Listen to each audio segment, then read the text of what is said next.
Eu não afasto, senhor presidente, a possibilidade de que José Dirceu tenha, de fato, participado desses eventos. Não descarto, inclusive, a possibilidade de que ele tenha sido até o mentor desta trama criminosa. Mas o fato é, senhor presidente, que isto não encontra ressonância na prova dos autos. Não há uma prova documental resultante da quebra de sigilo bancário, telefônico, telemático. Não há nenhuma prova pericial que comprove tal fato. Muito embora o processo tenha se arrastado por quase 7 longos anos, o que existem são testemunhos. Muitos deles colhidos nas CPIs que se desenvolveram no Congresso Nacional, há alguns testemunhos colhidos na Polícia Federal, muitos deles, se não a maioria, desmentidos cabalmente diante de um magistrado togado. Tudo aqui contra o réu. E não afasto, digo, a possibilidade, em tese, dele ter participado desses eventos. Tudo aqui se baseia em ouvir dizer, em ilações, em reuniões das quais ele supostamente teria participado. Esta é a prova contra o réu José Dirceu. E, na verdade, o que se tem contra o réu José Dirceu é aquilo que nos meios forenses se chama de chamada de corréu. O réu Roberto Jefferson, pelas razões às quais eu farei menção, desencadeou todo este procedimento. Como já disse na sessão passada, esse procedimento inicialmente político no Congresso Nacional, depois policial e finalmente judicial, e que desembocou nesta ação penal 470. Depoimento este que, como principiei a demonstrar ontem, foi desmentido, ao menos em parte, pelo corréu Roberto Jefferson, quando instado a depor em juízo.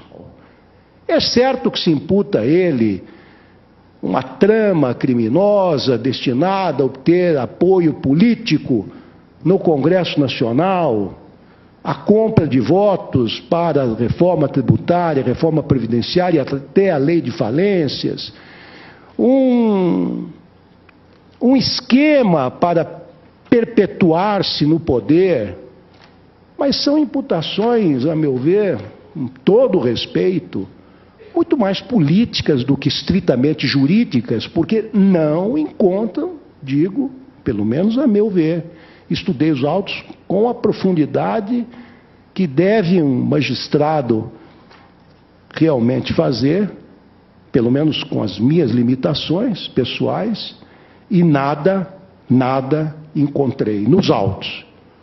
É possível que exista, mas nos autos, estas imputações não foram provadas.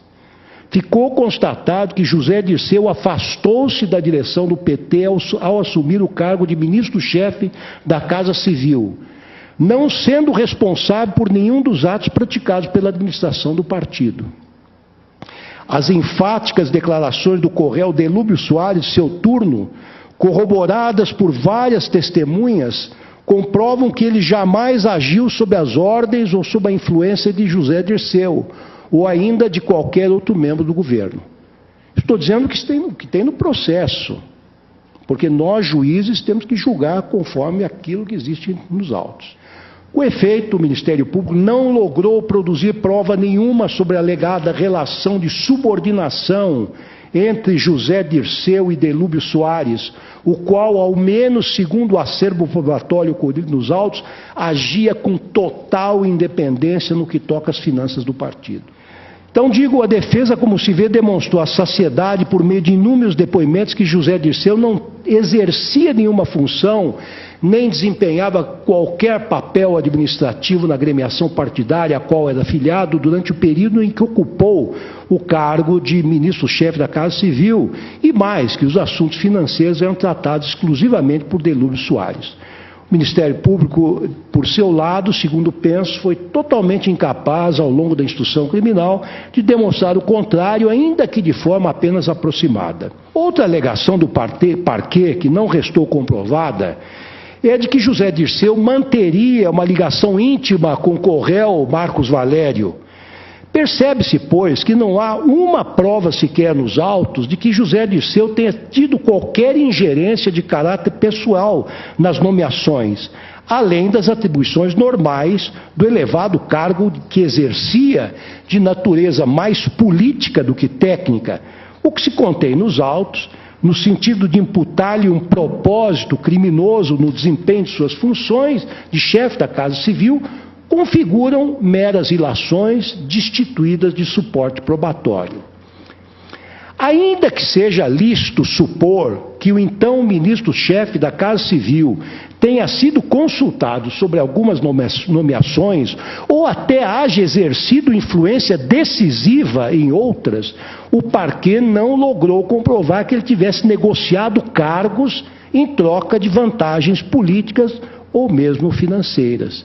Face de todo o exposto, constato que não existe elemento suficiente para condenar o réu José Dirceu pelo crime tipificado no artigo 333 do mesmo Código Penal, razão pela qual se mostra de rigor a sua absolvição nos termos do artigo 386.7 do Código de Processo Penal.